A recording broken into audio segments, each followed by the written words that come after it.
So I've been here for 6 weeks, and 6 weeks. Like, it makes me laugh because on the trains, I noticed that I started right in the south. I went to Yakushima Island. You meet people that are actually more interested in actually hiking, or so I called her like my Japanese granny. So yeah. Okay, so today I'm going to ask you about Japanese culture and stuff. Yeah, first of all, thank you for your help. That's okay. Thank you. So where are you from and what's your name? So I'm Fiona and I'm from England. So the first question is gonna be like this. Why did you come to Japan? Why did you choose Japan as a traveling country? So it's always been my dream to come to Japan in the blossom season, to see all the sakura. So I've been here for 6 weeks. And 6 weeks? Yeah. Really? So I've travelled from the south of Japan all the way up to Hokkaido, and sort of followed the blossom season. And I also know that Japan has amazing mountains and nature, so that's kind of and the temples and things why I wanted to come to Japan. Okay, I can tell because your shoes is like a quite sports type, Yeah. isn't it? Right? Yeah. And also, you've been here for 6 weeks, so I assume you've noticed so many differences between your country and here, Japan. Yeah, definitely. What is that? So I mean, I definitely noticed a lot of cultural differences between the society in England and Japan. One of the main things I notice here is everyone is very caring about their appearance a lot.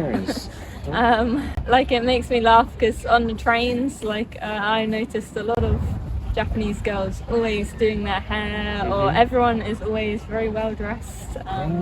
I think that it's maybe different in England.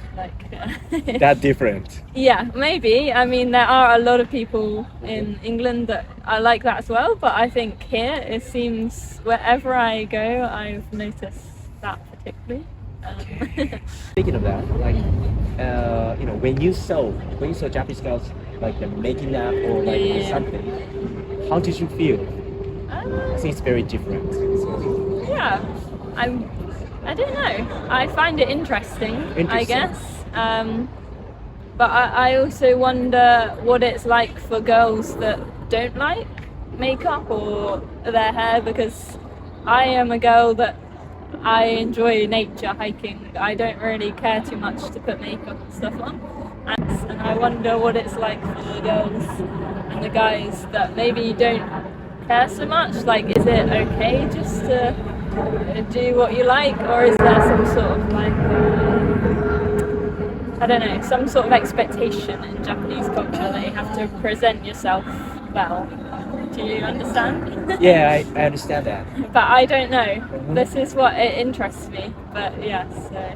Okay, I think the Japanese girls have the really high level of makeup and also outfit. Yeah. And so this competition is never ends. There's no ends of this competition. About sort of the Japanese work culture, and I also spoke to someone who's working in a Japanese school, and they sort of described how in Japan there is this culture of just making everything seem like you don't want to be out of the usual.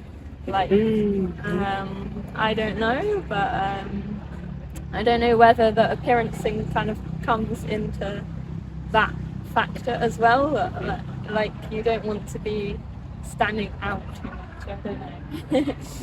I guess so. Actually, Japanese people wanted to be perfect in terms of everything. Yeah. So I think that's why Japan's the Shinkansen and the bullet train or trains is on time every time. Yeah. So the architecture and the street is very quiet and also clean. Yeah. Yeah.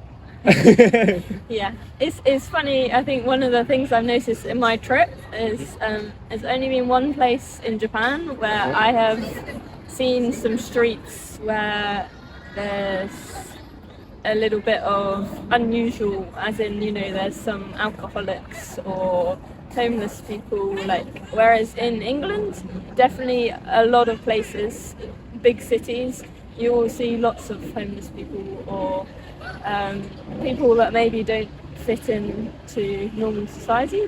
So 42 days, like about 42 days. Yeah. Okay, so you've seen so many like Japanese sceneries, and you've been like so many places as well. Yeah. Where did you go? So I started right in the south. I went to Yakushima Island. Yakushima. Yeah. The first place is Yakushima.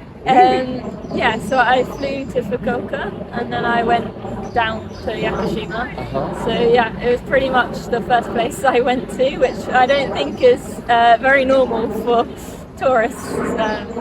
But I loved it there. It was amazing. And then after Yakushima, I went to Hiroshima, Kyoto, Osaka.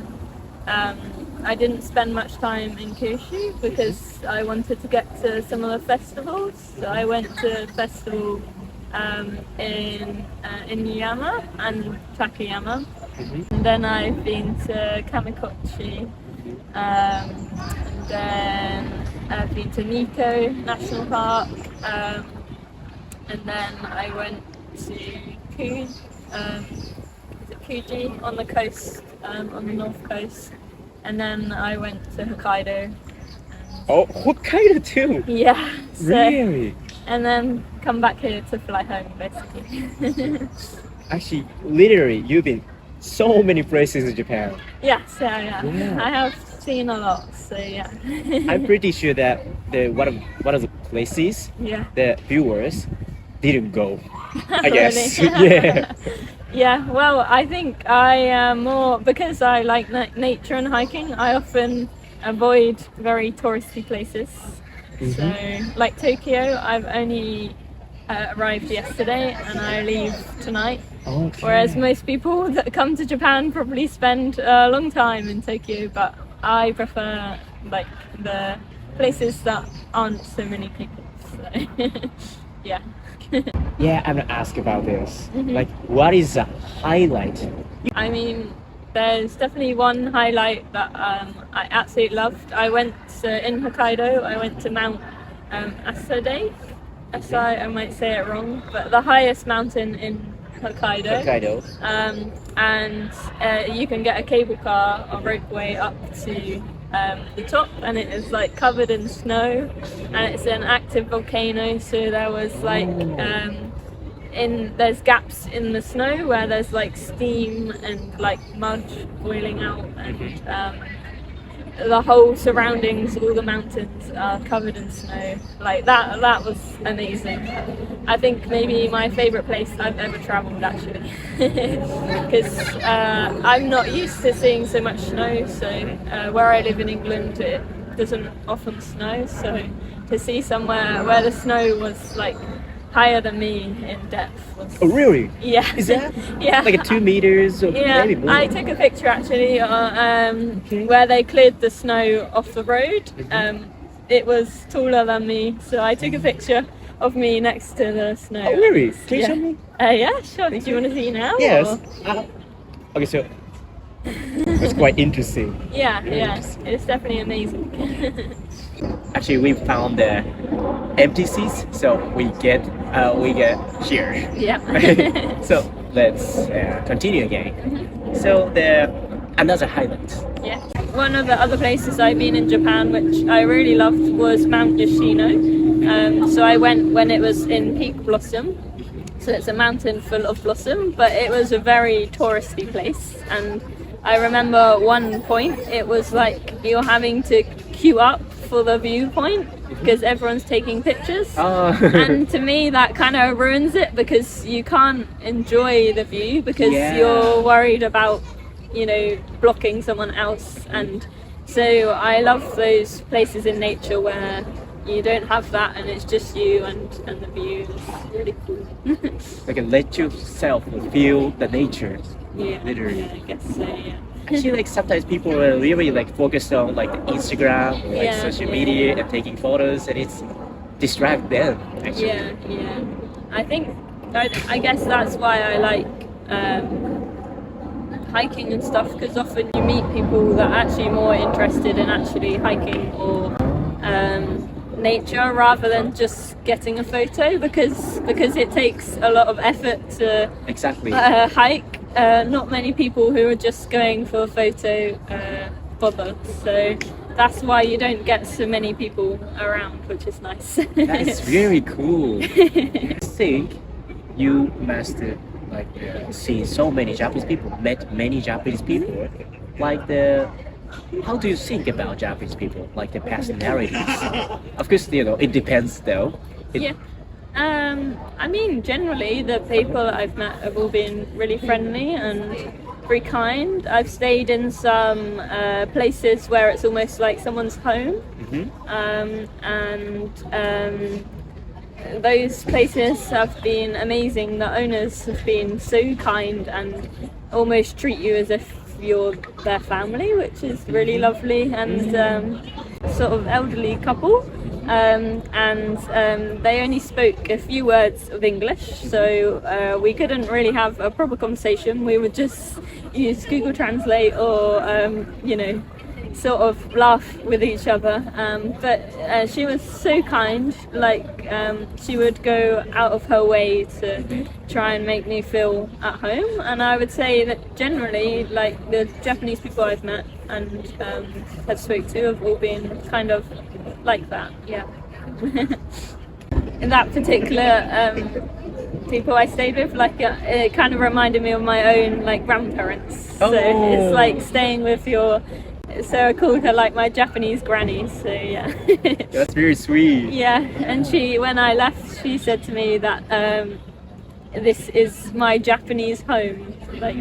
So it's really nice. I think to meet people like that is really special. So yeah. I'm touched. Yeah.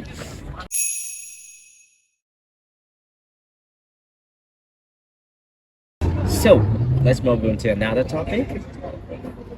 Yes, you've been here for 6 weeks, 42 days.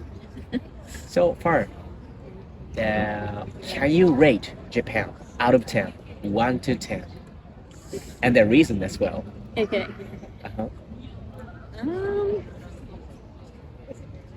I would give it a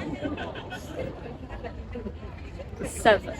7? Yeah. Okay, why is that? Because I would say there's been some places I've been to that have been really beautiful, 10 out of 10.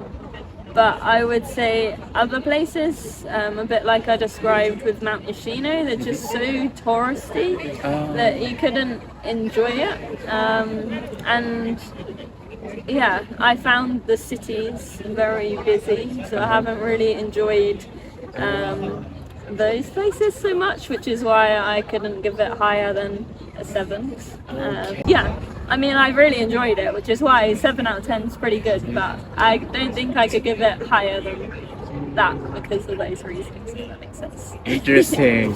It's kind of sad. Yeah. Because I think you're the person who really wanna explore free and the experience, the new things.